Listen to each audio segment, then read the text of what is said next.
tell you that I bought this suit yesterday and I didn't realise it had lining in it. Honey, this has to go. The lining's going tonight.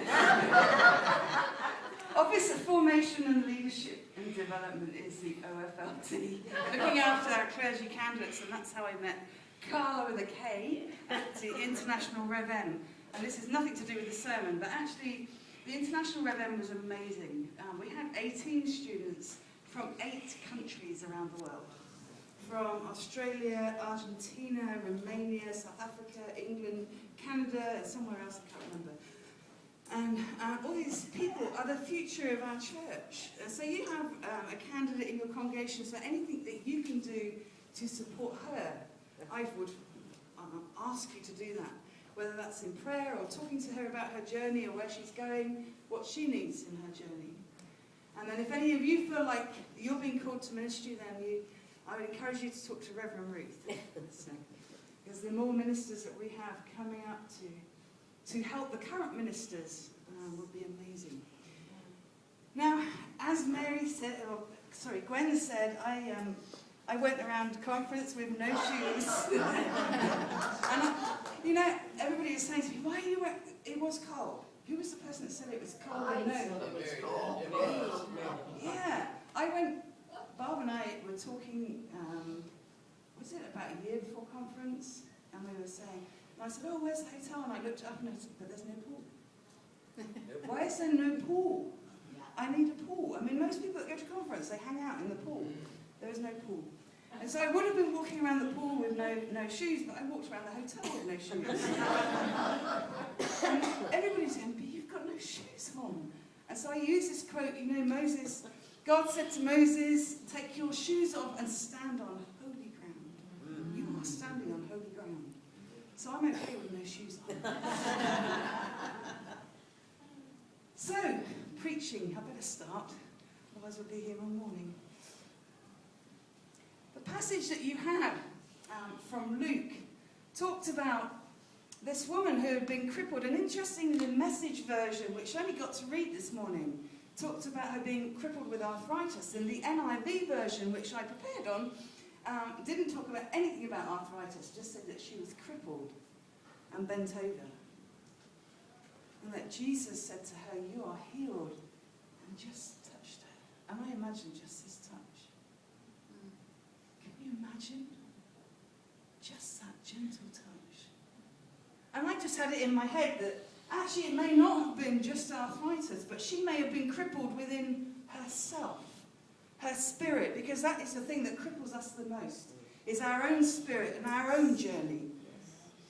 And just to have somebody, I can touch her because she's my partner. Just to have somebody go, your spirit is healed.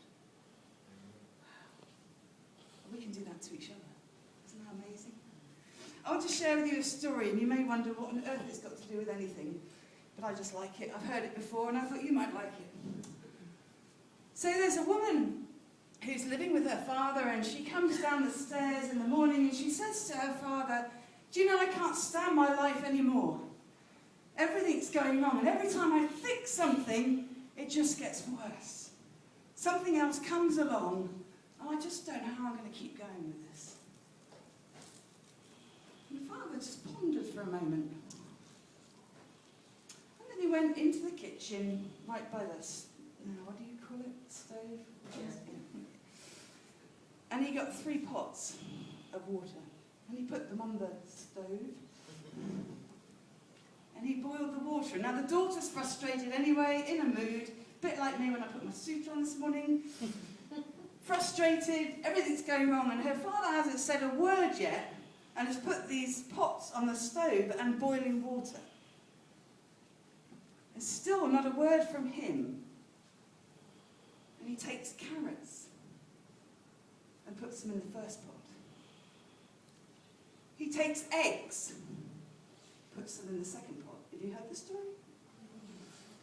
And he takes coffee. That's my favourite one. Puts the coffee in the third pot. And he waits a while. And I can imagine the daughter. Love you, Dad, but get on with it. What's the message?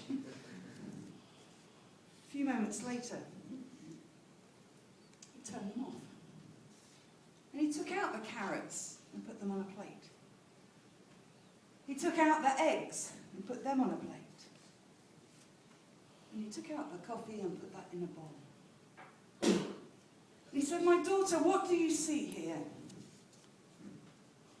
Carrots, eggs and coffee." He said, "Look again. Pick up the carrot." So she picked up the carrot. And it's soft. She picked up the egg. It was hard. And she smelt the coffee, and like me, just went, "Ah, gee, that's good." But she still didn't get it.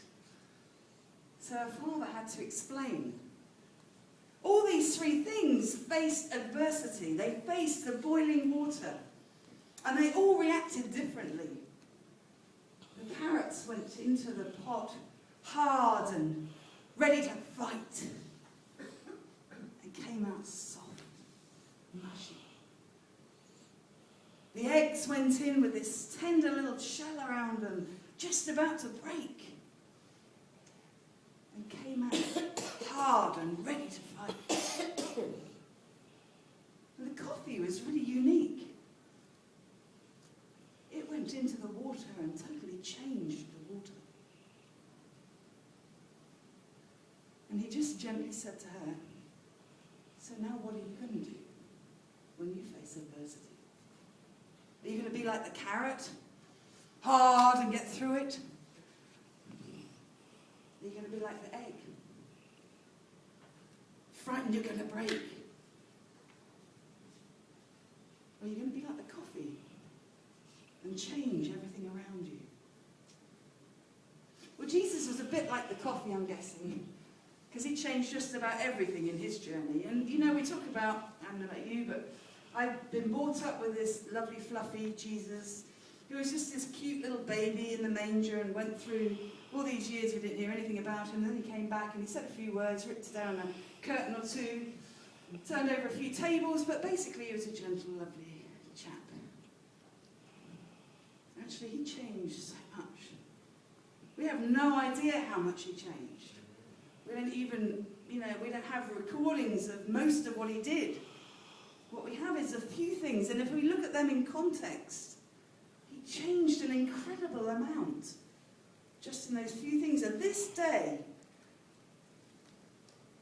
the leaders were looking at him and saying, "How dare you? How dare you? You don't heal on the Sabbath."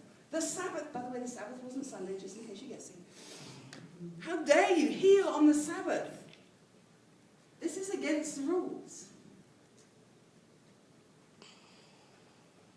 And he just, so it's okay for you to do it, but not me. It's okay for you to work and not me. And I'm guessing that they were going, "Well, we don't work, we don't do healing, we don't do anything like that on a Sunday." Saturday. How would you have felt if you suddenly realised that actually you were working? You were working on that Sabbath. And I love the reading at the end. It says, and they, it doesn't use these words, but I paraphrase, they were humiliated. Totally humiliated. But I think a lot of us are like that. I lodge in England at the moment with somebody whose cleaning standards are different to mine. You may have an image of me that's kind of neat, kind of tidy, kind of clean, all the time. My landlady is not quite the same at all, in any way, shape or form. And so I storm through the house and clean, and it's like, "Why can't you put things away? Why can't you do this and that and the other?" When I was preparing this sermon, it said, do as I do, not as I say, because I like her to put everything away, and I spent 10 years in Queensland, and we get bugs too in Queensland. So I'm very, aware of the bugs. So everything must be clean, put away. But sometimes, when I'm not in the mood, I don't do it. But it's okay, because it's me. If she doesn't do it, that's bad. But if I don't do it, it's fine. How many of you are like that in certain areas of your life? This passage reminds us that quite often we speak certain things from our heart. We challenge people in certain areas, but we're not willing to look at our own stuff. We're called time and time again to change. The first reading in Hebrews talked about being shaken up. And there are some things that don't get shaken. And I'm sure those things that don't get shaken are because we hold on to them so hard that we're not going to let God shake them up in us. But sometimes we need to change ourselves. Sometimes we need to change the way that we look at other people and interact with other people. We can be a carrot. We can be an egg. Or we can be the coffee. If we follow Jesus' example and are the coffee, then we're not afraid to challenge not just other people, but ourselves. And not afraid to be humiliated. What will you be this morning?